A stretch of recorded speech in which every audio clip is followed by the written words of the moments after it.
इंदौर जिला लोकसभा चुनाव निष्पक्ष प्रक्रिया के लिए पूरी तरह तैयार, बोले कलेक्टर आशीष सिंह। कलेक्टर आशीष सिंह ने पत्रकार वार्ता में अपनी तैयारियों के संबंध में जानकारी दी। सबसे पहले संपत्ति विरूपण अधिनियम के तहत कार्यवाही शुरू होगी। जिले में 27,95,000 मतदाता, जिले में 2,679 केंद्रों पर मतदान किया जाएगा। 50% केंद्र पर वेबकास्ट होगी। स्वीप एक्टिविटी में 5% वोट परसेंटेज बढ़ाने का प्रयास किया जाएगा।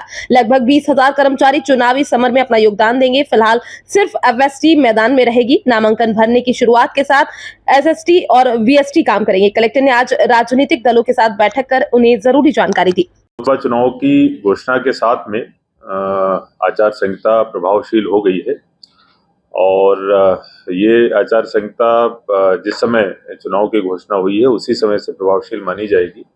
इस हेतु आचार संहिता के प्रभावशील होने के बाद में जो नियम कानून और रेगुलेशंस लागू होते हैं उनका पालन करना सभी के लिए अनिवार्य होगा। खासतौर पर जो पहली कार्रवाई हमारी संपत्ति विरूपण की रहती है वो प्रारंभ कर दी गई है। संपत्ति विरूपण में पहले 24 घंटों के अंदर और 48 घंटों के अंदर जो शासकीय संपत्तियां हैं और जो सार्वजनिक संपत्तियां हैं वहां से संपत्ति विरूपण किया जाता है। वो कार्रवाई हम लोग निर्धारित समयावधि में खत्म करेंगे और उसके बाद में फिर 72 घंटों के अंदर निजी स्थलों पर जो बिना परमिशन के लगे हुए हैं संपत्ति विरूपण से संबंधित, चाहे वो बैनर पोस्टर या दीवार लेखन, उनको हटाने का काम किया जाएगा।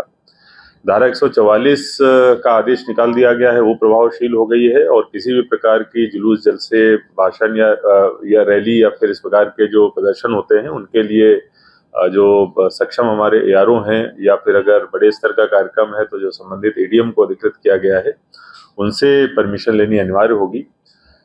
जिनको शस्त्र के संबंध में एग्जम्पशन प्रदान किया जाएगा, उसके अलावा सभी लोगों को अपने जो शस्त्र हैं जो उनको लाइसेंस मिले हुए हैं उनको वापस करना अनिवार्य होगा।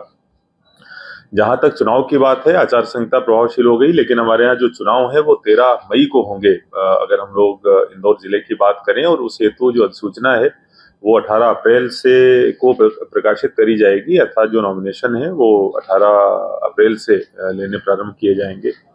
हमारी तैयारी पहले ही पूर्ण हो गई है। लगभग जितने भी हमारे लगभग 20,000 की संख्या में जो मतदान कर्मी लगेंगे उनकी सबकी ट्रेनिंग हमारे द्वारा करा दी गई है और एक बार पुनः उनका जो शेड्यूल आएगा ट्रेनिंग का, उनका फिर से हम लोग ओरिएंटेशन करेंगे।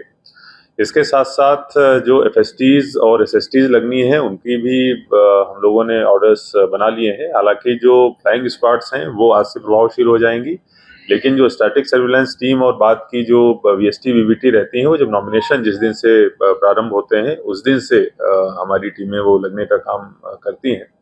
पूरे जिले भर में 2679 हमारे मतदान केंद्र हैं और उसमें कुछ 2679 टोटल मतदान केंद्र हैं जिन पर जिनके प्रस्ताव हमने भेजे थे चुनाव आयोग को, जिनकी स्वीकृति हमको प्राप्त हो गई है।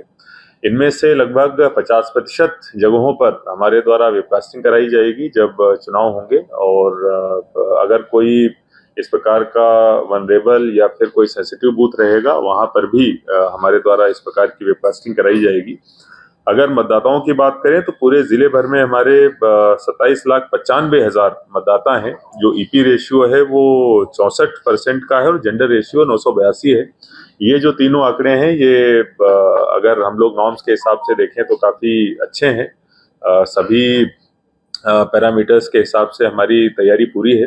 अभी एक फ्लैग मार्च भी आधे घंटे बाद में हमारे द्वारा निकाला जाएगा जो प्रशासन और पुलिस के द्वारा संयुक्त रूप से किया जाएगा। थोड़ी देर में स्टैंडिंग कमेटी की बैठक भी हमारे द्वारा बुलाई गई है। सभी पॉलिटिकल पार्टीज को भी उसमें आमंत्रित किया गया है। बाकी जितने भी हमारे नोडल ऑफिसर्स हैं उनको भी हमने आमंत्रित किया है। सभी को आचार संहिता के प्रावधानों के बारे में और इलेक्शन की जो दूसरी प्रक्रियाएं हैं उनके बारे में एक बार हम लोग ब्रीफ भी करेंगे। साथ में जो नोडल ऑफिसर्स हैं उनसे भी एक बार तैयारी का जायजा लिया जाएगा और संबंधित जो आवश्यक दिशा निर्देश हैं वो प्रदान किए जाएंगे। कुल मिलाकर इलेक्शन की पूरी मशीनरी, पूरे संसाधन और पूरे मानव संसाधन के लिहाज से हम लोग तैयार हैं।